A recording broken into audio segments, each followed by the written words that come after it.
Welcome to Happy Today podcast. This is a podcast for those who want to improve service experience of internal services. If you use ServiceNow or other enterprise service management system, then this is for you.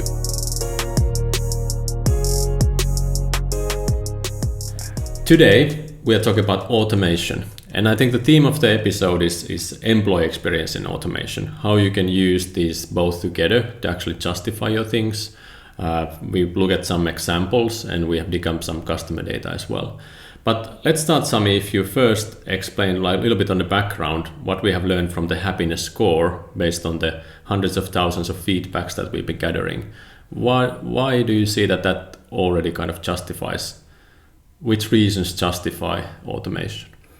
Yeah, I think many people are asking us that when they're automating, they kind of first think that this is against maybe a risk to employee experience. But if you think about it in our measurement, in whatever we measure, in IT incident request, for example, the biggest so-called factors or reason why I was happy is speed of service. Or if I was unhappy, again, the speed of service or the opposite, slow service. 75% of people who rate the services 9 and 10 are saying that the biggest reason for the happiness is speed of service. And now if you think about it, that's exactly what we can help with automation. We can not only do it 8 to 5, we can do it whatever time, and that is also a growing thing with the millenniums and so on. The other factor we measure, which is also a very, very big thing in thinking about the negative part, is a factor called I had to explain my case several times. Mm-hmm. Yes. If we are able to ask the right questions from the beginning and give the answers based on that, or help them based on that, you don't have to do that.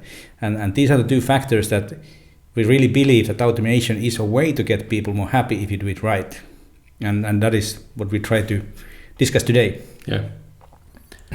All right, then probably the next question is like how to automate and based on this data. So I got a couple of examples which are something that I've been using in webinars and some customers have been telling us when meeting them. So one good example, we're always in IT maybe looking at things that are bad, but actually when you think about automation, you might want to look at services where people are too happy, you have huge volumes, and they're only saying maybe that I only wasted 10 minutes. But in reality, like we have one example where there was a password reset. People were almost giving them like plus 100, so almost like full NPS score. But then they were saying that I waste 10 minutes, and looking at the reasons was saying that I actually queued in telephone for 10 minutes. So if you would actually do this as a self-service, you would maybe reduce your overall happiness on IT. But in the other hand, you would free up the whole expensive channel of telephone for the important things, and also all the manual things, even that few minutes when the agent needs to actually do the reset. So looking at the huge volumes where people are really happy is one good use case. Yeah. This password reset, I have to tell a story now. Now you said as well that then you lose it from the overall score. But of course, you can also measure automated services, and that is a very interesting area where we're starting to do things to also get to understand that really automation is not against good experience if you do it right again. Yeah, but continue, please. Yeah, that's true. And another thing could be, for example, like the use of chatbots on you have self-services, you have knowledge articles. Earlier it was more like you feel that knowledge article it takes a lot of time, you create them, people don't find them. But now actually when you start introducing chatbot, then the chatbot can help the user to find the self-service tool or the self-healing tool and the right knowledge article. Yeah. So in a way, automating that first line repetitive work of pointing people to the right places is something that is just ridiculous, I think. Do you think that there is certain kind of services that work better in chatbot world or? Yeah, definitely. I mean, I would say that things where you actually ask things, you might not have a problem as such. Yeah. But it's something that I ask, like, how do I do this? Where do I find that? Approval type of things. Who needs to approve this, or how do I get this approved, or something like that? Yeah. And also one example was that how to use like employee experience data to do automation or kind of automate the priority of the tickets. One customer, Regit Benkiser, they actually found that during the end of the month there are certain services where people will get bad experience unless you do it really quickly. On the other time of the month, those are not high priority tickets. So thinking the high priority thing in a way that at the right time for the correct service, that actually is the high priority so that people get their work done. It's not like it should be based on a VIP person or just say that this service is always the high priority. So I think that was clever use of automation. So basically just automating the priority, not how they get solved or anything like that, but just making sure that the agents actually automatically get the right tickets with the right priority. Also a bit similar thing that I've been dreaming for now about a year, that I will want to find a customer that will do this, is to really help to use the automated feedback data to add skills to agents. Meaning that when you have an agent who has 1,000 feedbacks from the last 6 months from end users, you can say where this agent is good at, what services he's good to solve. So why not to use that in your ITSM tool to direct tickets to the correct right expert? So automating kind of skill adding in the Hikvision tool. So, and then maybe on that kind of just thinking is like having that person to actually teach the robot how to handle this case, because he's the expert on that. So can you please teach this chatbot how to answer all these things and what are usually the culprits? So because then he doesn't need to do it every day. He can then because for him or her that is repeating job, which is if he would after that, when our system would know that this person is the best in mobile devices, so he would be getting only mobile device tickets, and that would start to be quite annoying from learning perspective. Another topic which I think automation is even more relevant is when we're talking about enterprise service management. So stuff outside of IT, because kind of automating the IT for IT is not really what people spend that much time. The employees work on other stuff. But if you think about, like we were discussing, that employees ask things like, how do I do this? How many of that do I have? Then I think from there we find good examples. And I think you just learned something from Queen Mary University. I was in an event in Leeds for Ukisa, which is there was a lot of universities in the event, and Henrik from Queen Mary was talking about how they did an automation using Alexa. And the main learning from that was that they started it by interviewing students to find the real things they wanted to ask, where they needed help. Not that they would start to interview their own people and from their own perspective what Alexa should be answering. So Alexa kind of a chatbot here, not written, but the other way. And they got really great results. And I think the learning here is whatever kind of automated service robot you are going to implement, start to understand the questions and problems from the end user side before doing anything else. If you do it too kind of from IT or HR or finance, your own perspective, you might formulate the questions with the language that you are using, but not with the language that the end user would be using. So, but that was really interesting. And that's a really kind of good way that you actually, because sometimes you run with the new technology, not figuring out what are you going to use it for, but they kind of turn it around. So, okay, what are the actual problems that we are solving from the users? And when you talk with people from HR and finance, for example, they are not that IT kind of focused, so they actually need to understand why are we doing this? How will they justify this cost of automating something to their managers and so on? So I actually went into our database. I looked few customers, people who are using finance services, measuring the employee experience on those.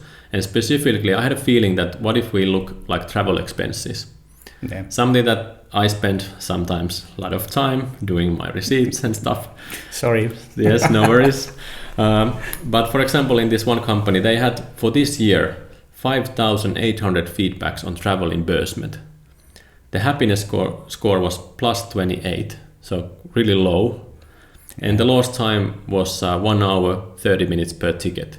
So if we take that usual model, we have like 50 euros per hour for an employee. That's 75 euros every time they waste time on. They already spend time on filling the thing, but now they are adding additional things, additional questions, and so on. So, and the main factor, the cause that our tool was saying was that I had to explain myself several times. Then I thought, okay, let's look what people are really saying. So one person saying like 1 hour 10 minutes wasted. The request information regarding details of hotel and travel receipts was already given and attached in the SAP travel in question. This was unnecessary use of time. Another one, quite similar. You already had that information. Then I went to another customer. They actually had the average wasted time 3 hours and 24 minutes for this year. And one person saying wasted 2 hours, 15 minutes, a lot of hassle due to missing number in SAP. So basically, when looking at where these requests originated, both were using self-service portals, but the portals are just like dumb front ends for filling a form, and then it's still manually kind of handled, usually in a different time zone. So you get a lot of this time wasted in that way. But then it's manually handled, and they don't maybe read all the information. So you could pretty easily now automate the approval and the handling process. The machine could already fetch all the missing information. It could quickly ask with a notification that, hey, please just give this information. And ask that immediately when you are trying to send exactly immediately on that situation. So I think that was like and now when they have this data, if they do any automation, now they can compare the old way how it was. So it used to be manual, people were complaining on these issues, this was the time wasted, this was the happiness. Now if we automate it, what improvement will we do? Yeah. And another one, basically another example, it was in episode 9, I was interviewing the Finnish postal company, so Posti, and they had this RPA case. And the happiness for the RPA currently at that point was plus 100. So really happy, because they were also asking, how happy are you with this automated service? And what they had done is that the HR department, there was certain type of contracts, and it was just manually in service now. It was automatically handled by the robot, getting all these contracts done, whatever needed to be done, and there was no human touch. Yeah. So I think that's also really powerful. Yeah, I think in when doing the automation, there are the time saving, as we started this podcast, is that it is the speed of service that we have to think about it from the end user side, that now we have to handle this in less time consuming way when we can, because this robot is there all the time. They can ask those questions, they can answer it immediately, they can at least get the right next step for that end user. It doesn't have to be 8 to 5 time. Yeah. And that's helping you guys to kind of speed the service up for your end users. And the second thing I would really think about as when you're doing these kind of things, think about, again, like in portals, think about the language you use. And don't try to do scripts that are talking your internal service language or talking about your departments. Your end users don't care. Yeah. They have their own language, they want to get their things done. Use that language and just help them to get the information they need. True. And I think that would in automation there would be the 2 key points I would point out. But and I would kind of say that's if the theme of the episode was like, how does employee experience and automation work together? Well, that's really with the experience data, you get focus on what we should automate. When you have this as a data, it's again something that everybody can agree on. It's not a gut feeling from me or as a vendor that maybe you should do this or maybe you should roll out our new feature. But you actually identify a purpose. How does it change the work for the background process people, but also for the employee? And then when you do it, you can justify it. So you can do one case, see how the numbers do it. If you are successful, you can justify it and then kind of prove your next case. Yeah. But if you just blindly go and you know just go with the tech, you will most likely fail. Yeah. True. But hey, I think that almost sounded like a sad thing at the end. but still, I think you know we want to say that hey, just you know be brave, do it, but have the right measurement, and employee experience is probably the one. Yeah. All Thank right. you. Thank you.